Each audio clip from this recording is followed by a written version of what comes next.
Hello' guys, কি খবৰ সকলোৰে? আশা কৰোঁ সকলো ভালেই আছে। মোৰো ভালেই। আপোনালোকৰ মাজত আজি মোৰ খুবেই প্ৰিয় এখন গ্ৰন্থৰ কিছু কাহিনী ক'ম বুলি ভাবিছোঁ। কিতাপখন খুব সুন্দৰ, আপোনালোকে এবাৰ পঢ়ি চাব পাৰে।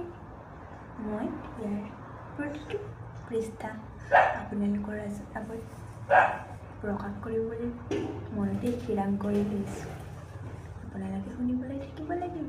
কিতাপখনৰ নাম হৈছে সহযাত্ৰী। ইয়াৰ লিখক হৈছে মোৰ শ্ৰদ্ধাৰ শিক্ষাগুৰু ৰমানাথ ছাৰ।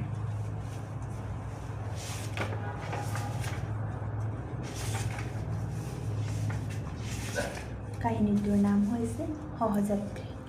বাছখনত আজি যাত্ৰীৰ ভীষণ ভিৰ। কেনেবাকৈ পাওদানিত ধৰি লাহে লাহে ভিতৰলৈ মানৱ বৰুৱা সোমাই গ'ল। উশাহ নিশাহ ল'ব নোৱাৰা অৱস্থা। দুটামান ষ্টপেজত ২-৪জন নমাৰ পাছত গাড়ীৰ ভিতৰখন কিছু খালী হ'ল।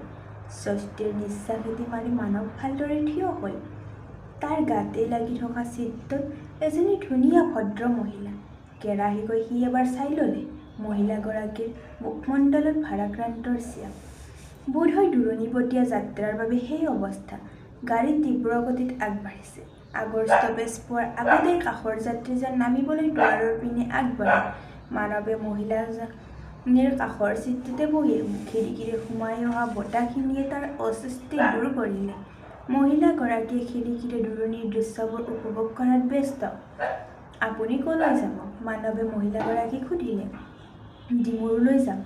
ময়ো ডিমৰুলৈ যাম। যোৱা মাৰ্চ মাহত ডিমৰু এম.ই. স্কুলত জইন কৰিছোঁ। মানৱৰ মুখলৈ চাই মহিলাগৰাকীয়ে ধুনীয়া হাঁহি এটি মাৰি ক'লে, ময়ো ডিমৰু এল.পি. স্কুলত কাম কৰোঁ। ইয়ালৈ অহা মোৰ বেছি দিন হোৱা নাই। আপোনাৰ ঘৰ কামৰূপৰ চম্পকনগৰত। ইমান দীঘলীয়া যাত্ৰাত আপোনাৰ চাগে বহুত কষ্ট হয়। উপায় নাই, চাকৰি কৰিছোঁ যেতিয়া নিজৰ কৰ্তব্য পালন কৰিবই লাগিব। সময় তেতিয়া ৮:৩০। আৰু প্ৰায় ৩০ মিনিটৰ বাট। ওচৰৰে এখন স্কুলত চাকৰিটো হ'লে কিছু কষ্ট লাঘৱ হ'লহেঁতেন। মহিলাগৰাকীয়ে পুনৰ খিৰিকীৰ পিনে মুখ কৰিলে। আপোনাৰ পৰিয়াল? মানৱে লাহেকৈ সুধিলে। শাহু শহুৰ, মোৰ মিষ্টাৰ আৰু মই। তেওঁলোক গাঁৱতেই থাকে। আমাৰ তেখেত চাকৰি সূত্ৰে গুৱাহাটীত স্থায়ীভাৱে থাকিবলৈ ল'লে। মানৱে অনুমান কৰিলে বিষাদ মনেৰে মহিলাগৰাকীয়ে উত্তৰবোৰ দিছে। হয়তো অন্তৰত গভীৰ বেদনাই ক্ৰীড়া কৰি আছে। আপোনাৰ নিজৰ ল'ৰা-ছোৱালী? মানৱৰ শেষৰ প্ৰশ্নটোত মহিলাগৰাকীয়ে কি ভাবিলে অনুমান কৰিব নোৱাৰিলে। মাথো খিৰিকীৰে বাহিৰৰ পিনে মুখ কৰি মৌন হৈ ৰ'ল। মানৱে দেখিলে দূৰণিৰ গাঁওবিলাক, গছ-গছনি সকলোবোৰ বৃত্তাকাৰে ঘূৰিবলৈ ধৰিছে। ঘূৰণীয়া হৈ এটা বৃহৎ বৃত্তত পৰিণত হৈছে। সি যেন বৃত্তৰ মধ্যবিন্দুত থিয় হৈ আছে। সি কিয় মহিলাগৰাকীক ইমানবোৰ প্ৰশ্ন কৰিবলৈ লৈছে? বহুত সময় মহিলাগৰাকীৰ পৰা কোনো উত্তৰ নোপোৱাত খুব লাজ পালে। এদিনীয়া পৰিচয়ৰ এজনী সহযাত্ৰীক ব্যক্তিগত জীৱনৰ প্ৰশ্ন কৰাটো তাৰ উচিত হোৱা নাই। হয়তো মহিলাগৰাকীৰ অন্তৰত কিবা এটা আঘাত পাইছে। মানৱে ক্ষমা বিচৰাৰ বাবে প্ৰস্তুত হ'ল।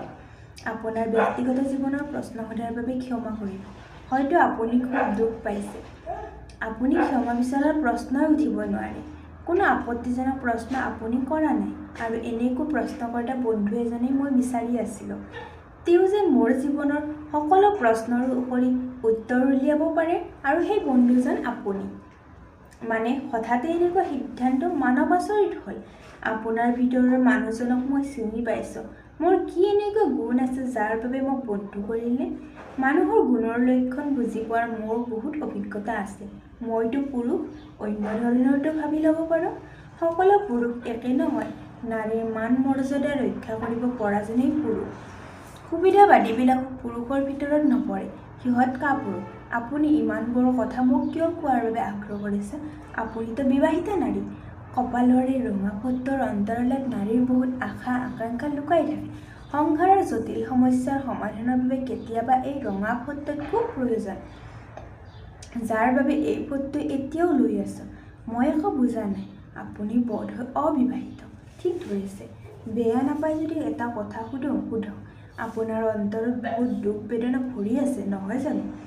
আপোনাৰ অনুমান সত্য। কথাখিনি কৈ মহিলাগৰাকী হাঁহিলে যে মানৱ আচৰিত হ'ল। বহুত দিন প্ৰাণ খুলি হাঁহিব পৰা নাছিলোঁ। অন্তৰৰ দুখ বেদনাবোৰ হাঁহিৰে আঁতৰ কৰিব নোৱাৰিলে অধিক বোজা বহন কৰিব লগা হয়। খুব কষ্ট অনুভৱ কৰিছোঁ। আপুনি আচৰিত নাৰী দেই, কিন্তু ছলনাময় নহয়।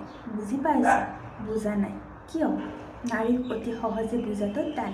তেতিয়াহ'লে ইমানবোৰ বোজা কাৰ বাবে সাঁচি ৰাখিছে? জীয়াই থকাৰ বাবে হেঁপাহ থাকিলে বোজা বহন কৰিবই লাগিব। নাৰীৰ জীৱনৰ জটিল প্ৰশ্নবোৰৰ উত্তৰ কোনেনো দিবলৈ ইচ্ছা নকৰে। কেৱল শিশুৰ খেলৰ সামগ্ৰীৰ দৰে ব্যৱহাৰ কৰি আনন্দ লাভ কৰে। তথাপি ভাৰতীয় নাৰীসকলে কপালৰে ৰঙা পট্টৰ সদায় মৰ্যাদা ৰক্ষা কৰি আছে।